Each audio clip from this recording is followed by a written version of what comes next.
اس میں امریکہ کانٹیننٹ کا تو نقصان نہیں ہو رہا ہے, واشنگٹن یا نیو یارک کا نقصان نہیں ہو رہا, وہ تو ریجن کا نقصان ہے. لیکن ادھر جو ہے I don't know how IRGC is calculating. 3 چیزیں لڑائی میں جو دیکھنے والی ہوتی ہیں, ایک تو آپ کی کیپیسٹی کتنی ہے, مٹی کی ایبلٹی, وہ ان کی اپنی کیلکولیشن ہے. دوسرا سب سے زیادہ امپورٹنٹ ہوتا ہے کہ ریجنل انوائرمنٹ کیا ہے. ابھی آپ دیکھیں گے سید علی خامنہئی شہید کے آخری رسومات تک Iran was in very high moral ground, اور ساری دنیا ان کی پذیرائی بھی کر رہی تھی, ان کو اپریشیٹ کر رہی تھی, لیکن پیس پروسیس کو بھی اپریشیٹ کر رہی تھی. وہ جو ہے آہستہ آہستہ ایسے لگ رہا ہے کہ وہ امپریشن جو ہے ابھی ڈینٹ ہونا شروع ہو گیا, which be very very dangerous for Iran. اور تیسری ڈیفینیٹلی پھر بین الاقوامی قوتیں ہیں کہ وہ کس طریقے سے دیکھ رہی ہیں. تو اس وقت ہائیلی انسرٹن سچویشن. آئیڈیل یہی ہے کہ دونوں تینوں سائڈیں جو ہے بالکل وقار صاحب, جیسا آپ نے بالکل درست فرمایا کہ جو سچویشن ہے وہ بالکل بھی سرٹن نہیں ہے. اگر ہم بات کریں تو ایران میں جو زمینی فوج بھیجنے کا معاملہ ہے اس پر خود ہم دیکھ رہے ہیں کہ جو ٹرمپ سرکار ہے اس میں واضح تقسیم ہمیں نظر آ رہی ہے. نائب صدر JD وینس نے فوج بھیجنے کی مخالفت کر دی ہے, کیا کہیں گے آپ اس پر؟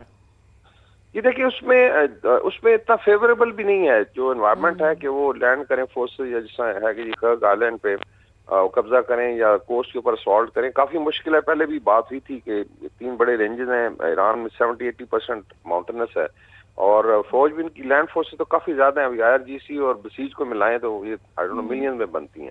تو وہ ایک آئی تھنک سوئسائڈل مشن ہوگا.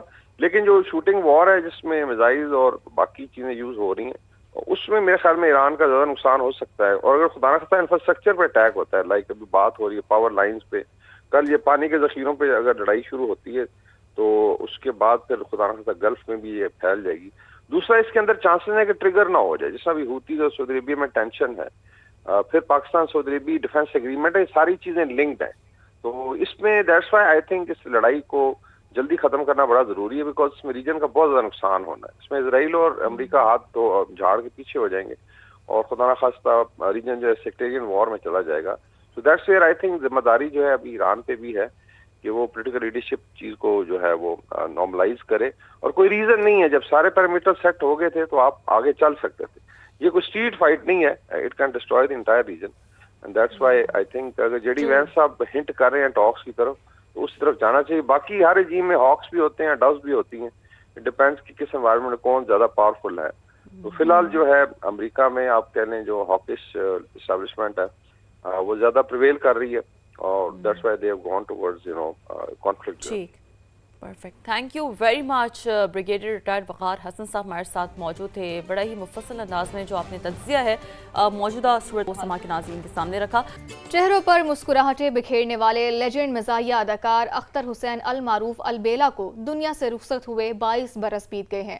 ان کی لازوال اداکاری آج بھی شائقین کے دلوں میں زندہ ہے. لاہور سے رپورٹ کر رہی ہیں ویلرنگ اینڈریوز. 1941 میں گوجرا میں پیدا ہونے والے اختر حسین نے 70 کے دہائی میں اسٹیج سے اپنے فنی سفر کا آغاز کیا. جلد ہی فلموں کا رخ کیا اور منفرد مزاحیہ انداز سے پاکستانی شوبز میں اپنی الگ پہچان بنا لی.